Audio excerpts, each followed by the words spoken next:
내일 새벽부터 추수감사주일을 앞두고 특별 새벽기도회를 모입니다. 이렇게 순서지를 만들었는데 내일 새벽에 다 나눠드릴 것입니다. 거기 새벽부터 생각할 말씀들이 제목이 나왔는데요. 날 구원하신 주 감사, 지난 추억이네 감사, 응답하신 것 감사, 장미꽃 가시 감사. 이게 어디서 나왔을까요? 방금 부른 찬양 가사에서 제목을 따온 거예요. 그리고 전체 주제는 바울과 함께 감사의 숲으로, 사도 바울의 고백 속에서 본문 말씀을 정해가지고 내일 새벽부터 이제 모일 겁니다. 여러분들이 새벽에 다 같이 나오셔서 함께 해주시길 바라고, 또 이번 주간에는 이제 교구에서들 매일 새벽 찬양도 하시고 그 교구에서 기도도 하시고 이제 그렇게 하도록 되어 있어요. 내일부터 새벽에 이 자리에서 만나기를 원합니다. 오늘도 조금 추워졌죠. 근데 요 정도 추운 건 추운 것도 아니죠. 오히려 정신이 들고 참 좋은 것 같습니다. 여러분 건강하시기 바라고, 우리 교회 와서 예배하는 성도들, 또 우리 교회 방문하신 분들, 또 어려운 중에서 영상으로 예배 드리시는 분들, 오늘도 하나님의 은혜가 충만하시기를 간절히 바랍니다. 우리 사람들은 누구나 다 자기가 선택하지 않은 시간과 공간 속에 태어나서 살고 있습니다. 이사야서가 66장까지 있는데 그 1장 1절이 이사야라는 선지자께서 어떤 시대, 어떤 공간 사회 속에서 살았나 하는 것을 보여주는 것으로 시작되고 있지요. 여러분 오늘 말씀 1절을 보시면요, 유다 왕 우시야와 요담과 아하스와 히스기야 시대에 아모스의 아들 이사야가 유다와 예루살렘에 관하여 본 계시라. 지금부터 약 2700여 년 전 우시야, 요담, 아하스, 히스기야라는 왕들이 다스리던 그 시간, 그 시대에 유다 예루살렘이라는 공간에 이사야라는 분이 사셨다 하는 겁니다. 여러분, 그가 사셨던 그 시대, 그 사회적 공간은 어떤 곳이었을까요? 오늘 본문 2절 이하를 보면 한마디로 아버지와 같은 하나님을 버리고 떠난, 그리고 악을 자행하던 사람들이 가득했던 시대였고 사회였다는 걸 알 수 있습니다. 2절부터 보십시오. 하늘이여 들으라, 땅이여 귀를 기울이라. 여호와께서 말씀하시기를 내가 자식을 양육하였거늘 그들이 나를 거역하였도다. 소는 그 임자를 알고 나귀는 그 주인의 구유를 알건만은 이스라엘은 알지 못하고 나의 백성은 깨닫지 못하는도다 하셨도다. 슬프다, 범죄한 나라요, 허물진 백성이요, 행악의 종자요, 행위가 부패한 자식이로다. 그들이 여호와를 버리며 이스라엘의 거룩하신 이를 만홀히 여겨 멀리하고 물러갔도다. 하나님을 버렸어요. 그리고 자기들 멋대로 사는 겁니다. 그래서 결과가 어떤가? 그 다음 절부터 8절까지 나오는데요, 참 비참하죠. 너희가 어찌하여 매를 더 맞으려고 패역을 거듭하느냐. 온 머리는 병들었고 온 마음은 피곤하였으며 발바닥에서 머리까지 성한 곳이 없이 상한 것과 터진 것과 새로 맞은 흔적뿐이거늘 그것을 짜며 싸매며 기름으로 부드럽게 함을 받지 못하였도다. 너희의 땅은 황폐하였고 너희의 성읍들은 불에 탔고 너희의 토지는 너희 목전에서 이방인에게 삼켜졌으며 이방인에게 파괴됨 같이 황폐하였고 딸 시오는 포도원의 망대같이 참외밭의 원두막같이 애워싸인 성읍같이 겨우 남았도다. 이게 하나님을 떠난 백성들, 그 시대와 그 공간의 비극인 것을 말씀하고 있어요. 여러분, 한 사람이 살아가는 그 시대와 그 사회적 공간은 우리 인생의 배경과도 같아요. 그림으로 말하자면 거기 등장하는 그림 속의 주인공이 있고 그들을 그 뒤에 감싸고 있는 배경이 있잖아요. 장 프랑스와 밀레라고 하는 분의 그 저녁종, 만종이라고도 하는 그림을 참 많은 사람들이 좋아하는 것 같습니다. 하루의 일과를 그 들판에서 마친 부부가 일어나서 고개를 숙이고 손을 모으고 기도하는 참 경건한 그림이거든요. 그런데 그 그림을 보면서 모두가 좋아하는 이유는 뭐냐 하면 참 평화로운 경건이 느껴지기 때문이에요. 근데 그 그림을 가만히 보면 그 배경이 어떠냐 하면 해가 지금 서산으로 넘어가고 있는데 온 세상이 발갛게 물들어 있는, 그리고 이 부부의 경건한 모습이 참 얼마나 잘 어울리는지, 배경이 평화로우니까 그 부부도 평화로워 보이는 게 그 그림이죠.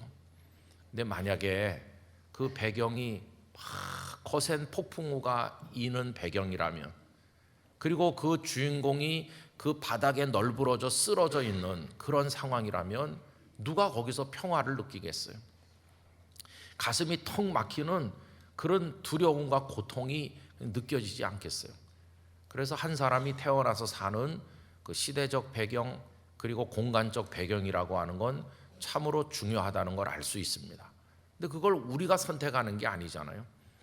이사야 선지자도 참 어려운 시대와 공간 속에 사셨다는 걸 알 수 있어요.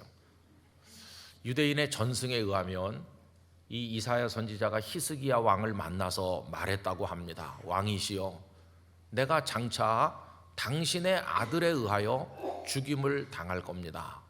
이 말을 들은 히스기야 왕이 펄쩍 뛰면서 그럴 리가 있나 이러면서 아들 므낫세를 죽여서라도 이사야를 보호하려고 했었다고 전해지고 있어요. 그런데 결국은 그 아들 므낫세가 왕이 됐죠. 므낫세는 유다 왕들 중에서도 가장 악한 왕이었어요.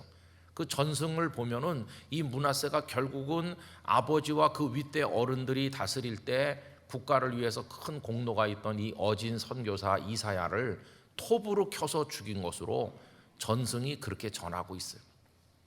이사야가 무슨 죄가 있나요? 그 시대와 그 사회적 공간이라고 하는 게 너무도 악하다 보니까 그 속에서 고난을 당하는 것이죠. 여러분, 저는 우리 조부모님들, 우리 부모님들의 시대를 생각해 보곤 합니다. 그분들은 일제 때 사셨고 더 일찍 나신 분은 구한말의 고통을 받으셨죠. 일제 시대는 또 얼마나 어려웠나요? 그러다가 해방의 기쁨도 잠시, 또다시 이 땅에 전쟁이 터져서 6.25로 인해서 얼마나 많은 사람 죽고 다 파괴되고 이산 가족이 생기고 그 고통이 너무도 크잖아요. 그리고 그 이후에 얼마나 가난했습니까? 하루 3끼 먹는 사람이 드물고 깡통을 들고 이 집 저 집 밥을 구하러 다니는 사람들이 길거리에 흔히 볼 수 있었던 그 가난한 시대를 우리 조부모님, 부모님 세대가 통과하셨죠. 그래서 한 사람이 겪은 그 시대의 고통, 그 상황의 고통이라고 하는 건 정말 크다 하는 것을 알게 됩니다. 우리 영락교회 성도님들 중에도 저 6.25로 인해서 고향을 빼앗기고 이 땅에 내려와서 많은 고통의 시간을 보내신 분들이 많으실 거라고 생각을 합니다. 그때 비하면 현재의 대한민국은 기적의 나라가 됐죠. 그러나 여러분, 아직도 폭풍우가 끝난 것은 아니라고 생각합니다. 예전과 지금의 차이가 있다면 예전에는 그저 형편없이 황폐한 들판에 폭풍우가 몰아치는 것이고, 지금은 그 들판이 좀 개발이 돼가지고 아스팔트가 깔리고 건물이 좀 솟아 있는데 그 사이로 폭풍우가 이는 것과 비슷하다고 말할 수 있습니다. 좀 달라졌고 발전한 것 같긴 같은데 여전히 대한민국이라고 하는 우리 삶의 배경은 분단 국가고 저 위에서는 핵을 만들어서 우리를 위협하고 있고, 이 남쪽은 많은 대립과 갈등으로 인해서 하루도 조용할 날이 없고, 그러면서 하나님의 창조 질서를 어지럽히는 그런 일들도 자행되고 있고, 사람들이 얼마나 악해져 가고 있는지 정말 천인공노할 그런 일들이 버젓이 벌어지고 있고, 양심 찾아보기가 어렵고 윤리와 도덕 같은 거, 어른들을 공경하는 이런 모습들 다 어디로 사라졌는지 점점 어두워가는 우리 현실을 보고 있습니다.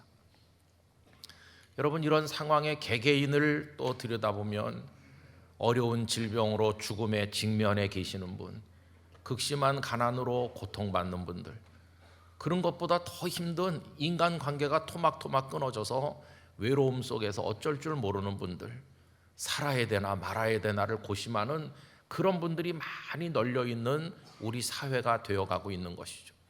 여러분, 이 고통과 고통이 곳곳에서 참 슬픈 이야기들을 만들어내고 있는 중에 우리가 현재 그 중에 한 사람으로 살아가고 있습니다.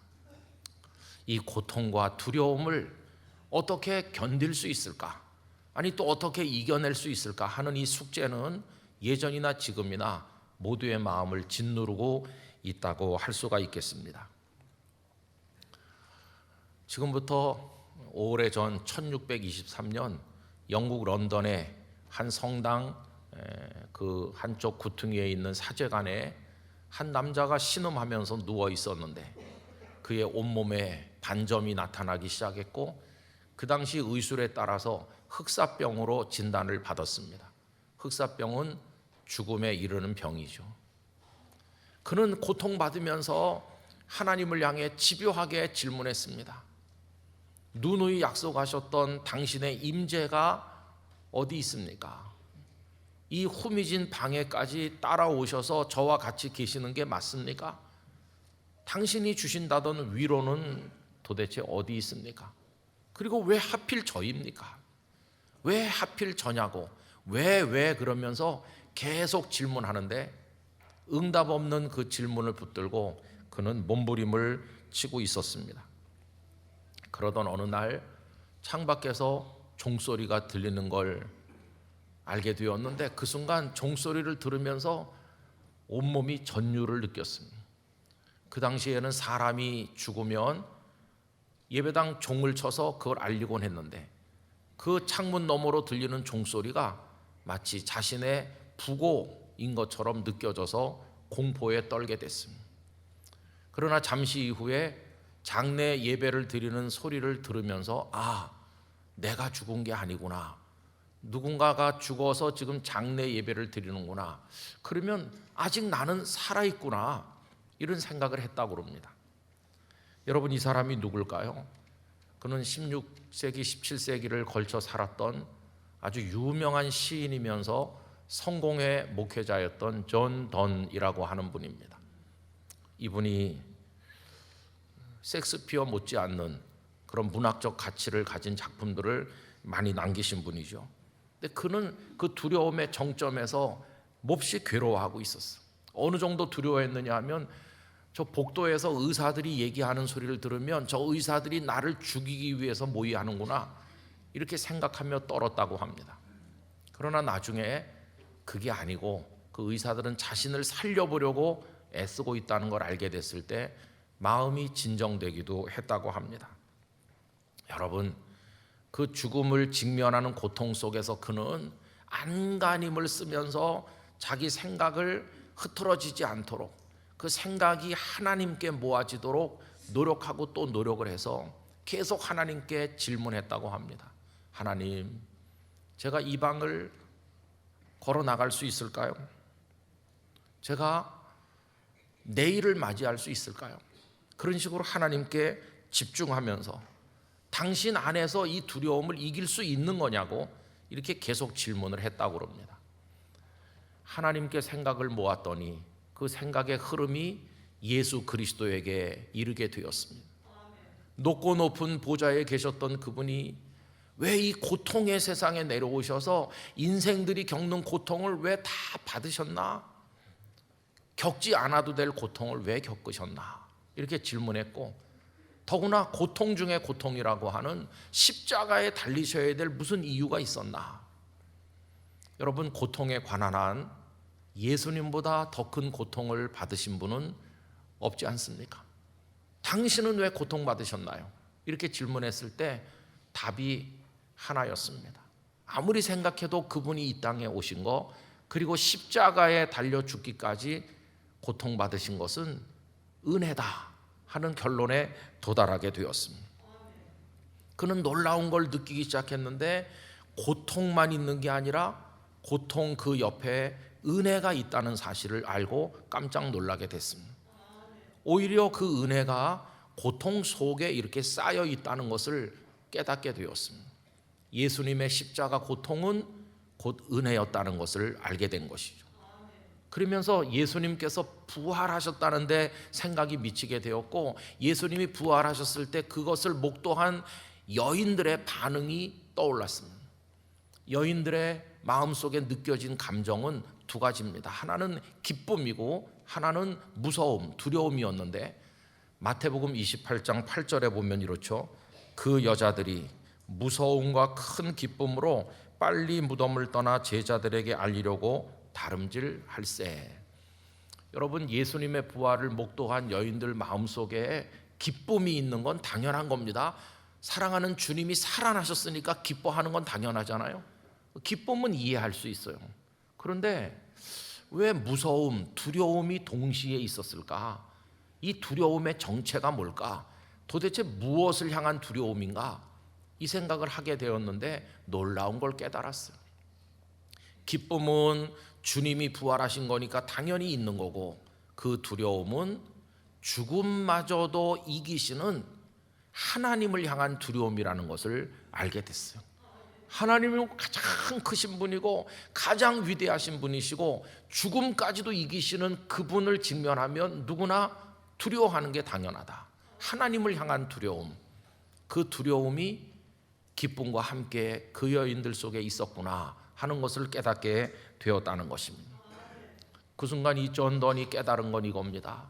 세상에 두려운 게 많다. 질병도 두렵고 가난도 두렵고 죽음도 두렵고 전쟁도 두렵고 홀로 있는 것도 두렵고 두려운 게 많지만 가장 두려워해야 될 분은 하나님이시라는 것을 알게 된 것입니다.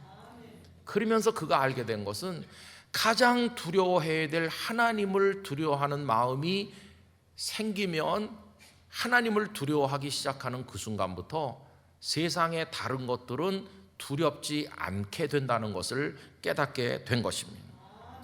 그래서 그는 하나님 앞에 기도를 드리게 됐죠.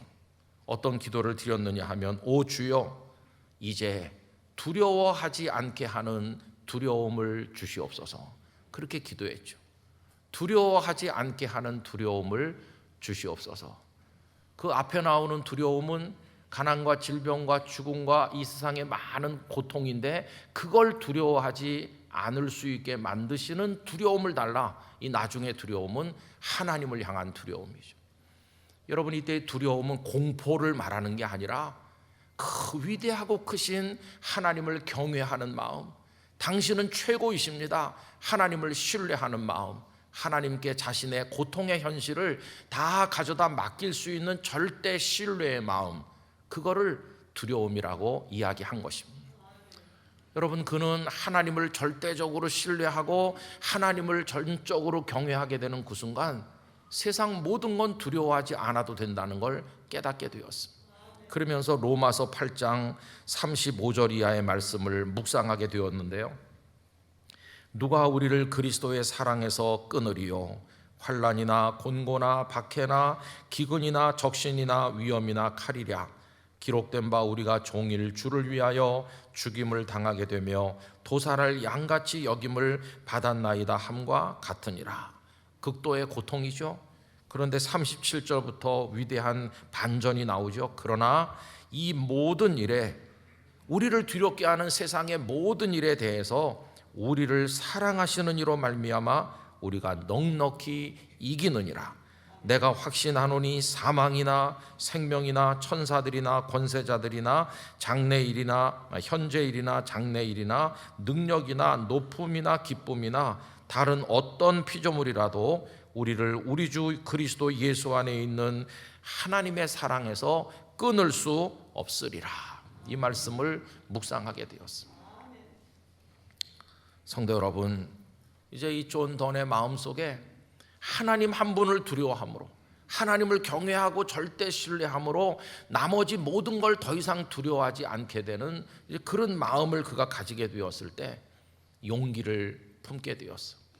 그래서 그가 죽음의 사경을 헤매던 그 1623년 그는 놀라운 명저 하나를 쓰게 되었는데, 우리말로 위급한 상황에서의 헌신이라고 번역된 책을 써내게 됐어요. 위급한 상황, 목숨이 경각에 달린 상황, 너무나 온몸이 부서지는 통증으로 몸부림치는 상황, 극도의 어려운 상황, 여러분 그런 상황에서 하나님 앞에 헌신, 그 디보우션이 가능하겠어요?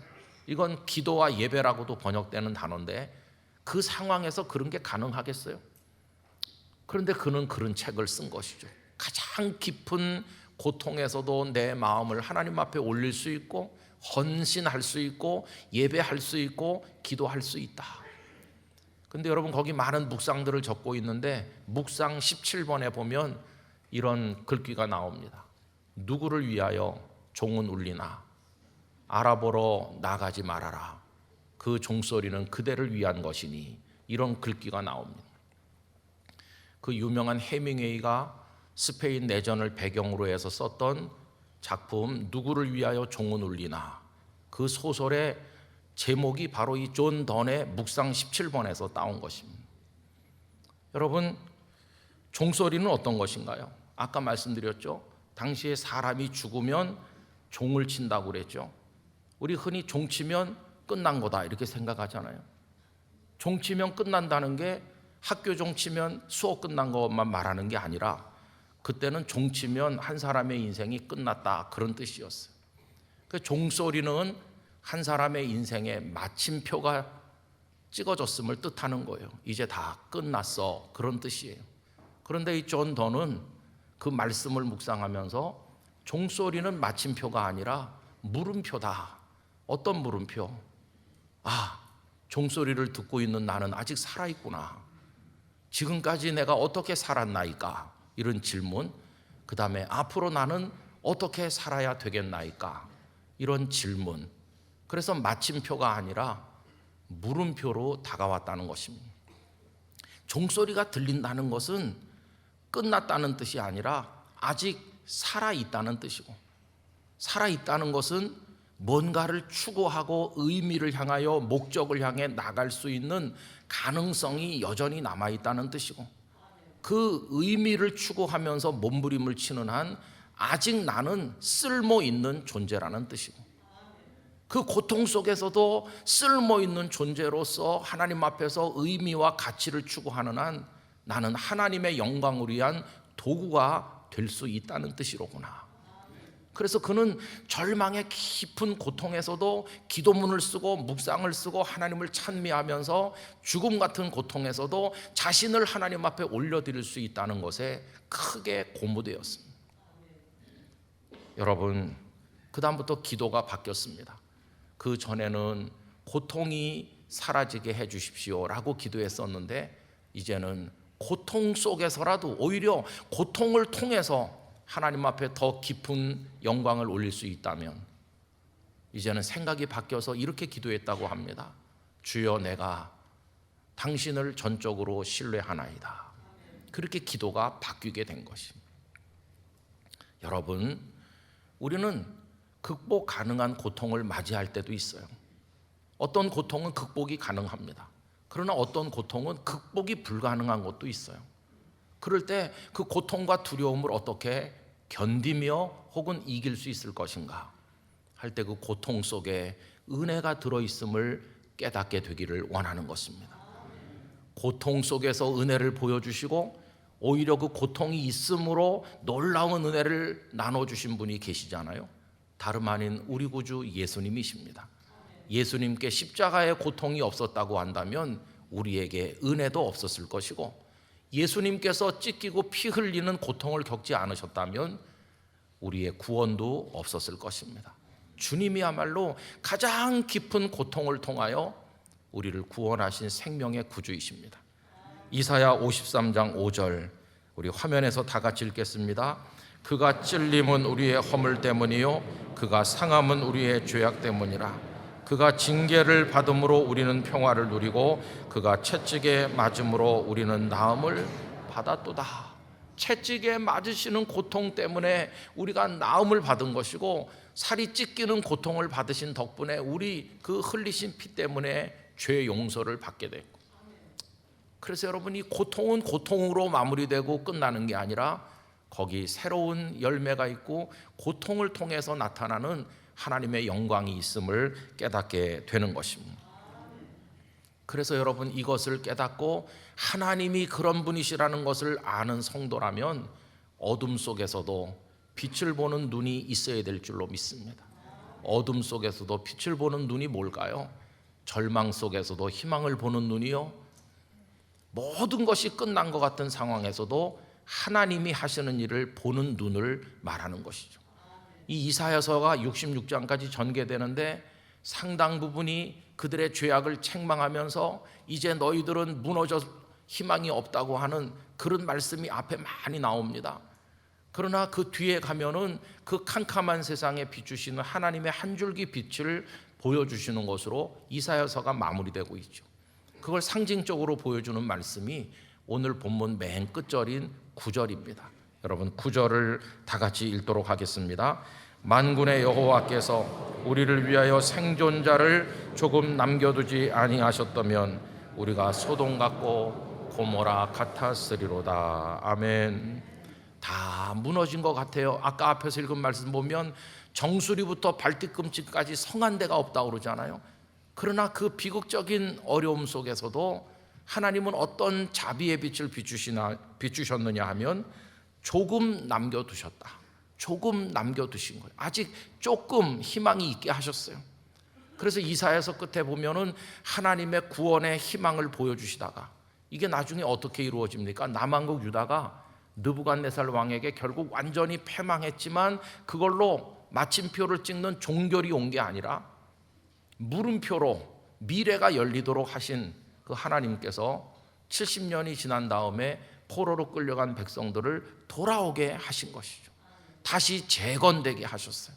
하나님께서 남겨두신 은혜의 결과가 그렇게 나타나게 된 것이었어요. 여러분, 우리는 하나님을 믿는 사람입니다. 하나님은 우리에게 어떤 하나님이신가? 우리의 죄로 인해, 허물로 인해서 다 무너지고 희망 없고 고통의 끝자락까지 떨어진 우리들이지만은 거기서도 신뢰할 수 있고 거기서도 경외할 수 있고 그 하나님을 두려워하면 다른 게 두렵지 않도록 하셔서 죽음마저도 극복하게 하시는 바로 그런 분이 하나님이시라는 것을 우리는 깨달아야만 될 것입니다. 여러분, 우리는 그 하나님의 자녀입니다. 그 하나님을 아버지라고 부르는 사람들입니다. 남북간이, 그리고 우리 국내 사정이, 국제적인 정세가, 전쟁 소식이, 여러 가지가 우리 배경이 힘들고 각자가 어려운 사연을 가지고 있다 하더라도 하나님이 계신 것 하나만으로도 우리는 그 모든 것을 뛰어넘을 수 있게 될 줄로 믿습니다. 다음 주일은 추수감사주일이고 내일부터 특별 새벽 기도를 이제 하면서 생각해 봤어요. 도대체 뭘 가지고 감사할 것인가? 무엇 때문에, 어떤 이유로 감사해야 되는가? 이런 얘기 저런 얘기, 감사할 이유가 많아요. 그런데 제 마음에 남는 거, 가장 큰 감사는 하나님이시다. 하나님이 계시다는 것보다 더 큰 감사의 이유는 없어요. 그 하나님이 우리의 아버지시라는 것보다 더 큰 감사가 어디 있어요? 하나님이 계셔 주셔서 감사하고 하나님이 우리의 아버지가 되어 주셔서 감사합니다. 하나님을 생각하면 눈물이 나고, 야, 하나님 아버지가 계시구나. 그게 우리의 마음을 격동시키는 거예요. 여러분, 그 하나님은 모든 것의 이유가 되십니다. 풀무불 속에 들어갔어도 사드락과 메삭과 아벳느고가 굴하지 않을 수 있었던 이유, 사자굴에 던져지는 상황에서도 조금도 두려워하지 않도록 다니엘에게 용기를 주셨는데 그 이유가 되신 분, 그리고 얻어맞고 피투성이가 돼서 감옥에 들어가면서도 찬미하도록 사도 바울에게 용기를 주신 바로 그분, 우리 많은 선배들이 임종의 순간에도 환하게 미소 짓게 해주셨던 분, 극심한 가난 속에서도 두렙돈의 헌금을 준비하여 드리게 만드시는 분, 많은 어려움 속에서도 울다가도 주일이면 예배당에 와서 하나님을 찬미하며 경배할 수 있도록, 그리고 응답 없는 것처럼 보이는 기도지만 낙심치 않고 끝까지 부르짖게 만드시는 그 모든 것의 이유가 되시는 분, 도대체 누구이신가? 하나님이십니다. 하나님. 여러분, 우리는 그 하나님의 사람인 것입니다. 나는 하나님의 사람이야. 이거 하나만 생각해도 하나님 앞에 감사할 이유가 넘쳐나는 거 아니겠어요? 우리의 마음이 하나님만 생각하면 격동이 일어나는 거예요. 여러분들의 삶이 아무리 고단하고 힘들다 할지라도 하나님을 우러러시기를 바라는 것입니다. 가장 강하신 분이십니다. 가장 사랑이 많으신 분이십니다. 가장 위대하신 분이십니다. 죽음마저도 이기시는 분이십니다. 영원한 생명의 근원이십니다. 그분이 하나님이십니다. 우리는 그분의 자녀입니다. 그 감사와 기쁨이 여러분 안에 충만하시고 그 하나님을 사람들에게 알리기 위한 이 복음 전도하는 일에 우리가 힘쓰게 되기를 간절히 기원합니다. 하나님과 함께하는 삶에 기쁨이 충만하시기를 주님의 이름으로 축원합니다. 기도하겠습니다. 아버지 하나님, 하나님 아버지가 계신 것만 생각해도 감사의 눈물이 흐릅니다. 아버지 하나님이 계시고 우리 아버지가 되어주셔서 감사합니다. 모든 것의 근원이시요 우리로 견디게 하시고 이기게 하시는 생명이 되시는 아버지 하나님, 하나님을 향한 우리의 마음에 흔들림이 없게 하시고 하나님을 경외함으로 그 어떤 것도 두려워하지 않게 되는 큰 은혜를 저희에게 주옵소서. 예수님의 이름으로 기도하옵나이다. 아멘.